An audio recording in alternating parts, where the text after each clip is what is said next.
So we're indoor now for phase 2 of So You Think You Can Ref with Paul Tamberino. I'm Jason Saghini. Paul, what's the next step of this testing? Well, the next step for the testing, Jason, is a written test. It's a 100-question test, multiple choice. You have 1 hour to do it. I'm going to take the answers with me. So I wish you the best of luck. See you in an hour. All right. See how I do.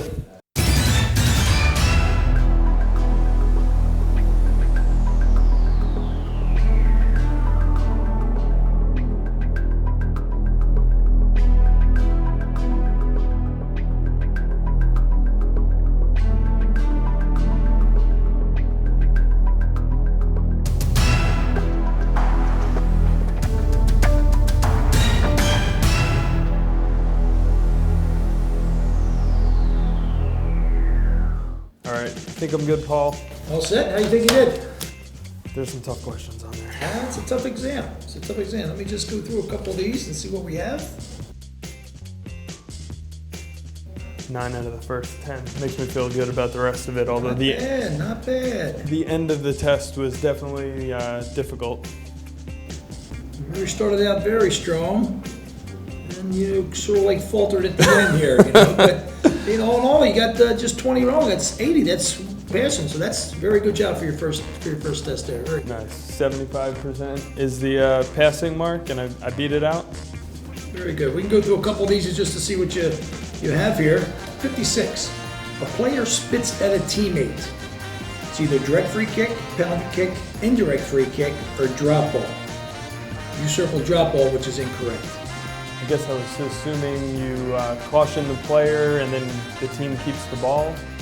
Well, it's violent conduct. Spitting is a form of violent conduct. So even though it's against a teammate, you can't give a direct free kick to the same team. You give it indirect free kick. Huh. Let's take a look at this last question. It's kind of a bizarre situation. I don't think I've seen it in my career as a referee, but let's just run through this. You award a penalty kick to the blue team. When blue number 55 kicks the ball, it deflates on its way into the goal. You should. Your answer is allow the goal to stand and restart with a kickoff. Yeah, that's what I would do. I hope that would never happen. That seems like an odd occurrence, but it seems if he hit the ball and it went in the net, I don't know how the deflating would affect it. So here's the correct answer, and then we can discuss it. Suspend play until a replacement ball can be found and then retake the penalty. And the reason for that is because once the ball becomes deflated, it's no longer a legal ball. And under Law 2, the ball must be legal. So this is why you suspend play and retake the penalty. One of these things that almost never happen in a game, but it's expect the unexpected. Okay. But now I know, just in case the odd occurrence happens. I'm prepared. You're prepared, exactly. So let's take a look at a couple plays if we can.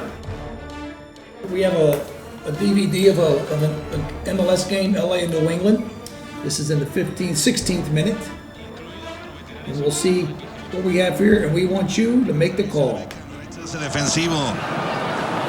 Héroe de mil batallas, seleccionado estadounidense, allá va Bex.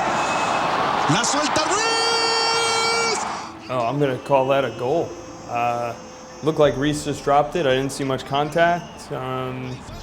Believe it was Juninho maybe poked that in. To me, that's a goal. And I agree with you. That's exactly what happens. Reese drops the ball. Instead of grabbing it to make it safe, he knocks it down. It's loose at that point. He loses it, and then the ball's tapped in. So, right, that's a great call. That's the way it should have been done. All right, Jason, here's another play you can take a look at and see what you think about this one here. Reds. Este era el novato McCarthy. A Shalry le dieron por abajo.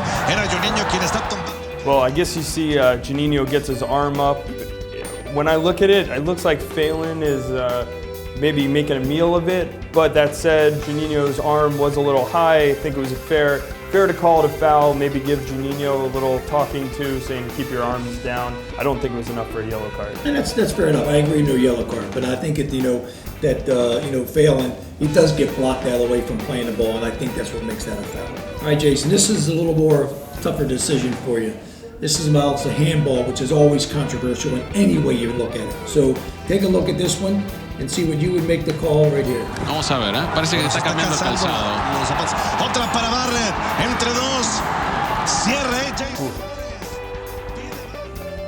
the way that I look at it, I'd say he didn't really play the ball. AJ Sawyer is on the ground, he's sliding, not looking at the ball in any way, and definitely doesn't know it hits his arm. He's using his arms for basically to not fall flat on his face.